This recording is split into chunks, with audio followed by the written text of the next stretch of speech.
But I would say around the age of 8, my life really was transformed. What started it was I had a seizure when I was 8 years old. So I had one when I was 8, second one when I was 9. And so as a kid, that just illness or things like that really shape you. And then at the age of about 10, I had my third seizure, which was a grand mal seizure. And it's one of the worst that you can have. I stopped breathing for about a minute and all the oxygen was cut off to my brain. But around that time, I had this crazy experience kind of right after. All my seizures were when I was asleep at night. I had woke up from the couch from a nap. I went into the kitchen, and as I was doing that, I felt like I was hearing these voices that were not God's voice speaking. You know, I'm 10, right? So I'm just kind of like, this is weird. I don't know what to do. Am I crazy? Is something wrong with me? Like, you know, I'm trying to figure out who I am, you know, and so what do? As a 10-year-old, you talk to your mom.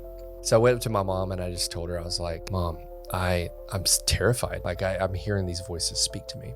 And she's like, what are they saying? I'm like, I don't know, but I can hear them. She's like, Stephen, I was kind of paranoid because of all the illness stuff that I went through. She's like, just go back to sleep. You're going to be okay. And the third time I get up and I'm like shaking, like my body is shaking. I go to the kitchen, I'm getting a glass of water. And it's the first time I can hear what these voices are saying to me. And they're screaming in my ears, 2 voices saying, Jesus is not real. If you believe in him, you're fake and you should give up now because your life does not matter. I heard them audibly. I fell to the ground and had no control. I remember feeling this hand around my neck. And I remember thinking as a 10-year-old, like, this is it. Like, wow. I'm going to be with Jesus. And I was scared, like very scared. But then as I was there, you know, I'm trying to process it, but it's all happening in live action kind of stuff. And I remember going, God, what's going on? And as soon as I said that, I heard a voice say to me, say Jesus. And it was in my deepest, hardest moment of utter fear, utter terror, utter panic. He said, say the name of Jesus.